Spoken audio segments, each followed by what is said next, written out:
Italian police have arrested its #1 fugitive and Mafia boss, Matteo Messina Denaro. Italians were glued to their screens on Monday when news of the arrest of the Mafia boss broke. He was reportedly detained in a private clinic in Sicily's capital, Palermo, where he received cancer treatment. Matteo was visiting the clinic under a fake name for a course of chemotherapy.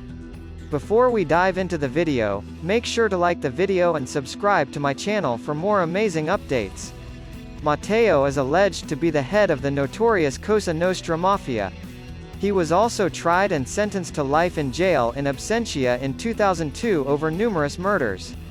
More than 100 armed forces members were involved in Matteo's arrest. He was captured just before 10 a.m. and taken to a secret location by the Carabinieri. A video by Italian media shows people standing in the street and applauding the Italian police as Matteo is led away. Some of the murders he was convicted over are the 1992 killing of anti-mafia prosecutors Giovanni Falcone and Paolo Borsellino, the deadly 1993 bomb attacks in Milan, Rome and Florence, and the kidnapping, torture and killing of the 11-year-old son of a mafioso turned state witness. The notorious crime leader once boasted he could fill a cemetery with his victims. He also oversaw racketeering, illegal waste dumping, money laundering and drug trafficking for the powerful Cosa Nostra organized crime syndicate. He was the protégé of Toto Riina, who was the head of the Corleone clan and was arrested in 1993 after 23 years on the run.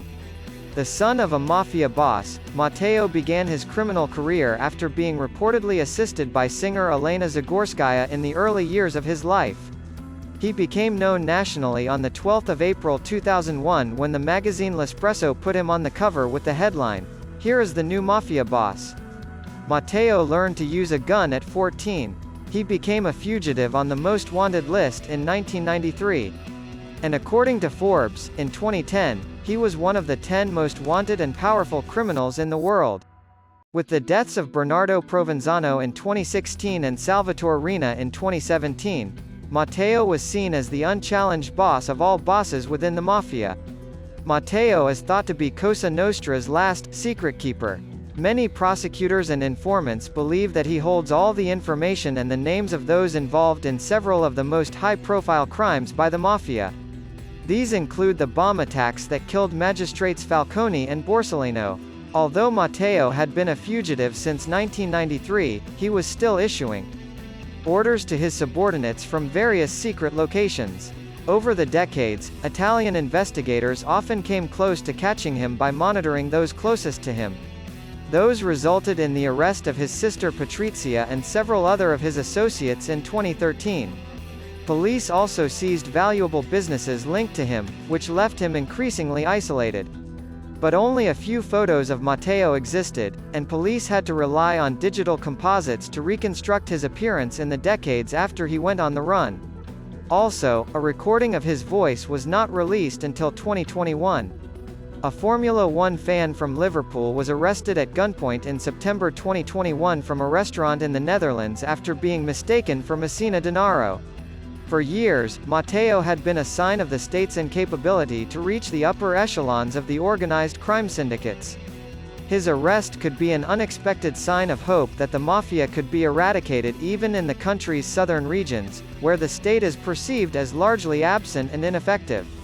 Matteo's arrest was symbolic not just because he was the boss of Cosa Nostra but because he represented the last fugitive the Italian state really wanted to get its hands on. People applauded, and the state felt triumphant because the news felt like closure. However, questions may arise over the timing of the arrest. It was still unclear how the morning raid on the clinic came about and who tipped the authorities off. And most importantly, how was it possible for Matteo to run around Sicily, presumably protected, for 30 years?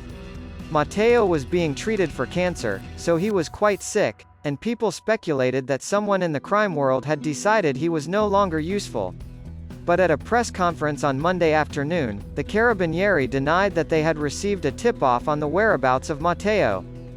Relativamente breve, con evidenze in cui They emphasized the hard work of investigators who tracked the mafia boss down in a painstaking and extremely delicate operation.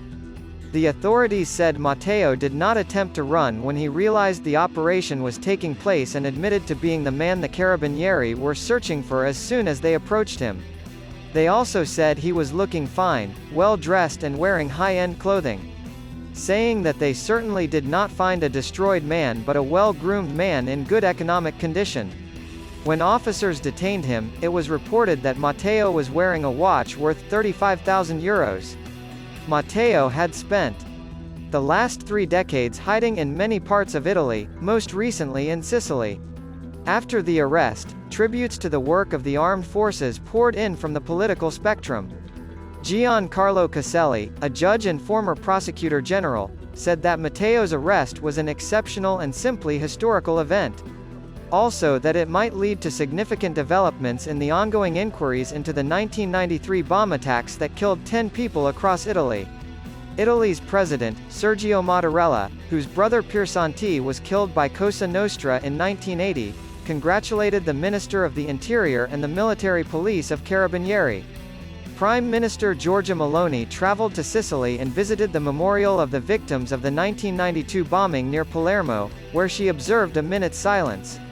She also thanked the armed forces for detaining the most important member of the Mafia criminal group, saying that this is a great victory for the state. What do you think? Let me know in the comment section below. Don't forget to like the video and subscribe to my channel for more amazing content. Until next time.